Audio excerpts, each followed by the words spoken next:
Hello friends. तो आज हम इस चैप्टर 3 का थर्ड पार्ट देख रहे हैं। दो पार्ट ऑलरेडी, दो वीडियो हमने ऑलरेडी कवर किया हुआ है और चैप्टर 1 एंड 2 भी आपको कवर किया हुआ हमने प्लेलिस्ट में, आप देख सकते हैं।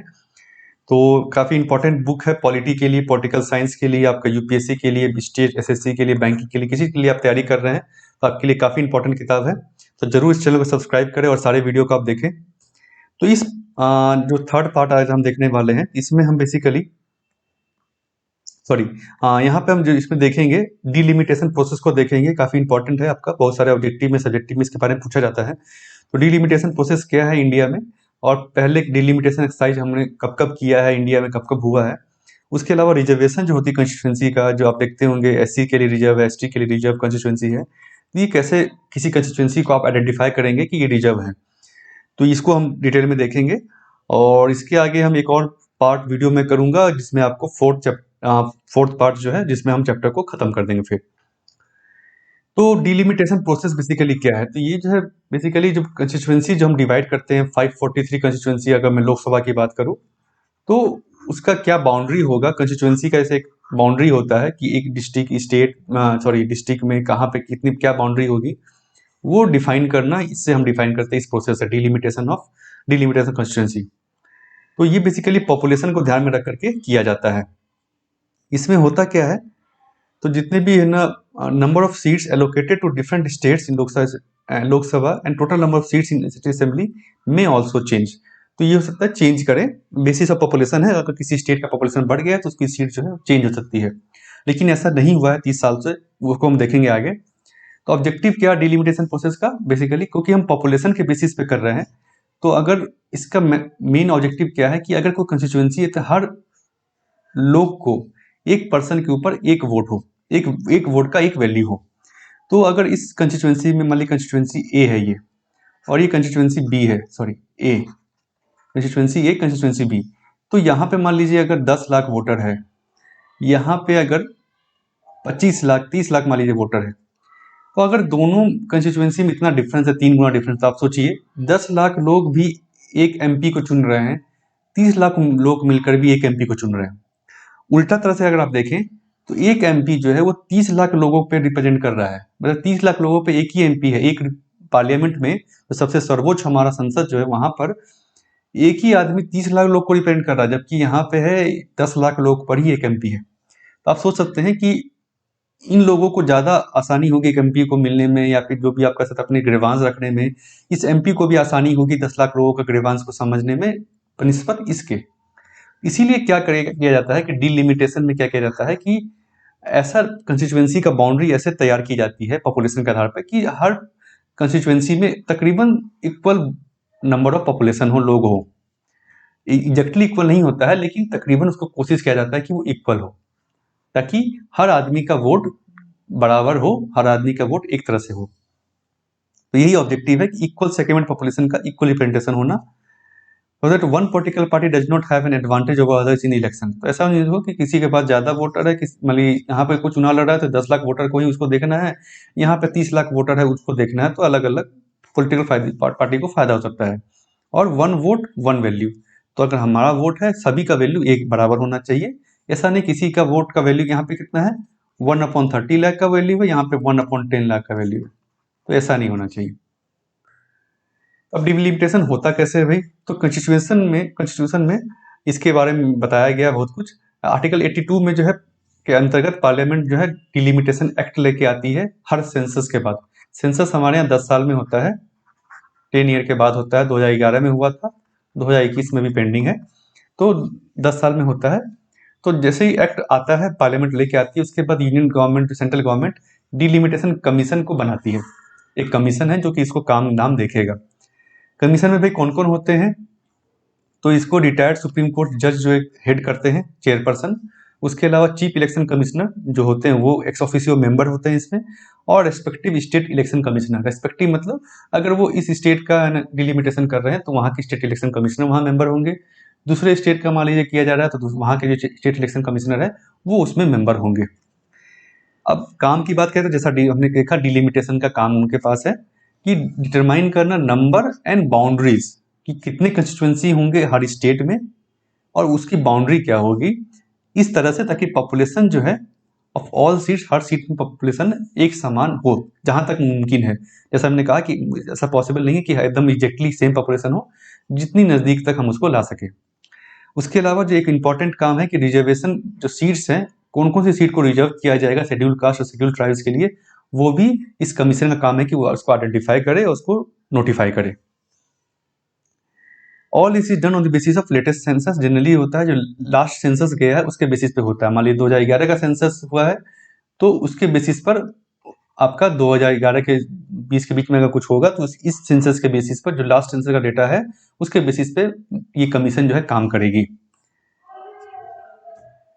अब आते रिजर्वेशन कैसे होता है कंस्टिट्यूएंसी में। रिजर्वेशन के लिए आपको क्या है, in system all voters in a constituency eligible. हमारे यहाँ जो रिजर्वेशन का जो सिस्टम है तो ये है कि पहले क्या था, ब्रिटिश सिस्टम में क्या था, आपको अपने हिस्ट्री में पढ़ा होगा, सेपरेट इलेक्टोरेट करके था।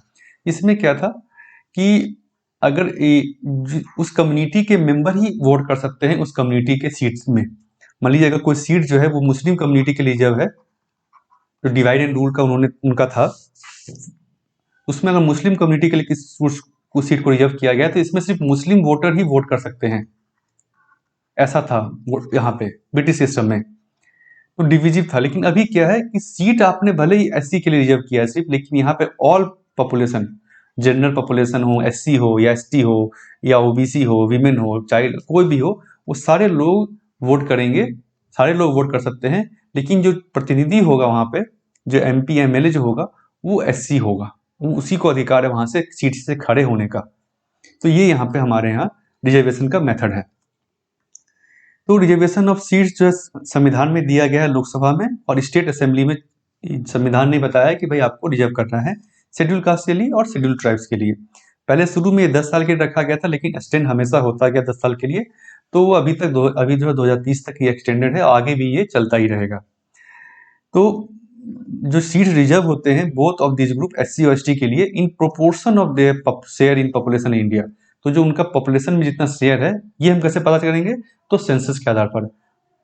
तो उतना हिसाब से हम उसको सीट जो है उतना रिजर्व होता है। जैसे अभी की बात मैं करूं, एट प्रेजेंट 84 सीट्स एससी के लिए रिजर्व है और 47 सीट जो है एसटी के लिए रिजर्व है लोकसभा में। हर असेंबली में भी उस हिसाब से अलग अलग उनकी सीट्स रिजर्व है। तो अब जो है रिजर्वेशन होता कैसे, कौन सी कंस्टिट्यूंसी को रिजर्वेशन किया जाएगा, ये कैसे आइडेंटिफाई करते हैं, तो ये डिपेंड करता है एससी एसटी पॉपुलेशन जो उस स्टेट में कितना है, क्या है। तो इसको करने का जिम्मेदारी है डिलिमिटेशन कमीशन पे। ये क्या करती है, those constituency that have highest population of schedule tribes population reserve for ST. तो जो कंस्टिट्यूंसी में स्टेट के, पहले तो आपने आइडेंटिफाई कर लिया हमारे 28 जो भी स्टेट्स है आपका, हर स्टेट पे कितनी कितनी सीट होगी रिजर्व, ये आपने पॉपुलेशन के बेसिस पे कर दिया, इंडिया का पॉपुलेशन और उस स्टेट का पॉपुलेशन कितना है एससी एसटी का। उसके बाद उस स्टेट में जो जो हाईएस्ट पॉपुलेशन ऑफ जिसमें होगा एससी, मान लीजिए आपका बिहार में अगर मैं कहूँ कि आपको 3 सीट रिजर्व करना है, तो वो 3 कंस्टिट्यूएंसी जिसमें सबसे हाईएस्ट जो है शेड्यूल ट्राइब्स का पॉपुलेशन होगा उसको रिजर्व कर दिया जाएगा एसटी के लिए। ये एसटी के लिए तो सिंपल है। एससी के लिए क्या होता है, 2 चीजें देखती है कमीशन कि पहला तो higher population of schedule caste होना चाहिए, शेड्यूल कास्ट का पॉपुलेशन अच्छा खासा वहां पे होना चाहिए उस कंस्टिट्यूएंसी में, but it also spreads this constituency in different regions of the state. तो वो डिफरेंट रीजन में भी इसको स्प्रेड करती है। शेड्यूल ट्राइब के केस में क्या होता है कि शेड्यूल ट्राइब जो होते हैं जो आदिवासी, वो बेसिकली एक रीजन में ही रहते हैं। वो आप देखेंगे तो स्टेट का किसी रीजन में ही वो रिजर्व वहां पर वो रहते हैं, पूरे हर जगह उनका कल्चर अलग होता है तो घुलते मिलते ज़्यादा नहीं है। लेकिन एससी के केस में क्या होता है, जनरली आपको हर स्टेट में हर जगह आपको मिल जाएंगे इनका। तो इसको इसलिए रिजर्व जो है देखा जाता है कि अलग अलग रीजन में अगर हमें 4 सीट रिजर्व करनी है एससी के लिए, तो मैं 4 मान लीजिए स्टेट का 4 रीजन है तो चारों रीजन से एक एक सीट को मैं रिजर्व करूंगा, ऐसा करके ये किया जाता है। उसके अलावा जो रिजर्व कंस्टिट्यूएंसी है इसको रोटेट भी किया जाता है हर बार। मतलब इस बार अगर मान लीजिए इस रीजन में 1 नंबर सीट रिजर्व है, तो अगली बार उस रीजन से दूसरी सीट को एससी के लिए रिजर्व किया जाएगा। पहली सीट जो पिछले बार रिजर्व थी उसको जनरल के लिए कर दिया जाएगा ओपन। तो ऐसा किया जाता है ताकि जो है एससी को हर जगह से रिप्रेजेंटेशन मिल सके। ऐसा नहीं हो इस कंस्टिट्यूएंसी कि एससी लोगों को तो रिजर्वेशन मिल रहा है लेकिन अगले दूसरे कंस्टिट्यूएंसी में भी एससी लोग हैं लेकिन उनको कोई प्रतिनिधि नहीं मिल रहा है, वो प्रतिनिधित्व नहीं कर पा रहे हैं। ऐसा नहीं होना चाहिए, तो रोटेट किया जाता है हर बार। तो ये पूरा फॉर्मूला है एससी एसटी रिजर्वेशन के लिए। अब हम आते हैं डिलिमिटेशन हमारे यहाँ कब कब हुआ है, कितनी बार हुआ है। तो 4 बार पहले बनाया गया था, 1952, 63, 73, 2002। तो आप देखें यहाँ पर, तो 51 का सेंसस हुआ, 61 का सेंसस हुआ, 71 का सेंसस हुआ। लेकिन इसके बाद 2002 में बनाएगा, बीच में नहीं बनाएगा। तो 81 और 1991 के सेंसस के बीच बेसिस पर कोई भी डिलिमिटेशन एक्सरसाइज नहीं हुआ। तो क्यों नहीं हुआ भाई?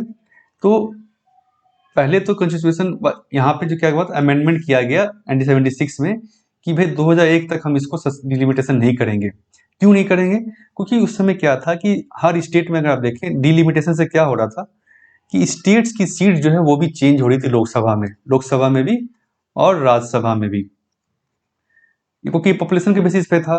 तो अगर किसी स्टेट का पॉपुलेशन ज़्यादा है, ज़्यादा ग्रोथ रेट पॉपुलेशन का ज़्यादा है, तो 10 साल में हो सकता है वो पॉपुलेशन 1.5 गुना हो गया, तो उसकी सीट भी 1.5 गुना हो गई। और कोई स्टेट, जैसे साउथर्न स्टेट जो क्या था, साउथ के जो स्टेट्स थे अभी भी जो है, उनका पॉपुलेशन जो है ऑलमोस्ट इक्वल है, उनका पॉपुलेशन ग्रोथ जो है ऑलमोस्ट बराबर हो चुका है। पॉपुलेशन कंट्रोल उन्होंने काफ़ी अच्छे से अपनाया, फैमिली प्लानिंग काफ़ी अच्छे से अपनाई, तो वहाँ पे पॉपुलेशन ग्रोथ उतना नहीं है, तो उनकी सीट जो उतनी रह गई या कम हो जाएगी, क्योंकि दूसरे की अगर सीट बढ़ेगी तो पहले की सीट कम हो जाएगी। तो इससे रोकने के लिए कि भाई ऐसा नहीं हो कि नॉर्दर्न स्टेट्स का ही सिर्फ है ना यहाँ पे पार्लियामेंट में रिप्रेजेंटेशन रहे, साउदर्न स्टेट का रिप्रेजेंटेशन बहुत ही कम हो जाती है। इसको रोकने के लिए गवर्नमेंट ने क्या किया कि भाई हम इसको सस्पेंड कर रहे हैं डिलिमिटेशन को, ताकि जो सब स्टेट्स हैं वो अपनी फैमिली प्लानिंग अपने अच्छे से इम्प्लीमेंट करें और पॉपुलेशन ग्रोथ जो है सारे स्टेट से एक बराबर हो जाए, ताकि ऐसा नहीं लगे कि किसी स्टेट की सीट ज़्यादा बढ़ रही है, किसी स्टेट की सीट कम बढ़ रही है। इसको देखने के लिए आप समझ गए बात को कि फैमिली प्लानिंग में कि हर स्टेट का रिप्रेजेंटेशन जो है बराबर होना चाहिए। इसको देखते हुए जो डिलिमिटेशन को रोक दिया गया 20 साल तक। 2002 में लेकिन क्यों किया गया भाई? क्योंकि यहाँ पे डिलिमिटेशन तो किया, लेकिन सिर्फ बाउंड्री को एडजस्ट करने के लिए स्टेट के अंदर में। मतलब अगर ये स्टेट है तो इसकी सीट अगर मान लीजिए पहले लोकसभा में 15 सीट्स थी अगर, तो अभी भी सीट्स 15 रहेंगी, लेकिन क्या होगा, बाउंड्री इसमें जो अगर ऐसे ऐसे था वो बाउंड्री को उन्होंने चेंज कर दिया। मान लीजिए यहाँ पे पॉपुलेशन बहुत ज़्यादा हो गया, इसकी बाउंड्री थोड़ी बढ़ा दी, इसकी बाउंड्री थोड़ी कम कर दी, ऐसे करके इन्होंने, या इसमें पॉपुलेशन कुछ ले लिया और हर कंस्टिट्यूंसी में पॉपुलेशन को बराबर कर दिया। लेकिन स्टेट की सीट लोकसभा में 15 की 15 ही रहेगी। Only readjusted boundaries, it has not alter total number of seats of state in parliament. तो ये किया गया कि स्टेट का जो रिप्रेजेंटेशन है पार्लियामेंट में वो बराबर रहे, लेकिन हर स्टेट के अंदर एटलीस्ट पॉपुलेशन जो है हर कंस्टिट्यूंसी में इक्वल रहे। तो ये किया गया 2002 में। आगे जो है अभी देखते हैं क्या इसका होता है। तो फ्रेंड्स ये था चैप्टर 3 का तीसरा वीडियो लेक्चर। एक और पार्ट हम देखेंगे। अगर आपको वीडियो अच्छा लग रहा है तो जरूर लाइक करें और शेयर करें अपने फ्रेंड्स के साथ, और जरूर इस चैनल को सब्सक्राइब करें और बेल आइकन दबाना मत भूलें ताकि आपको नोटिफिकेशन मिल जाए। Thank you friends.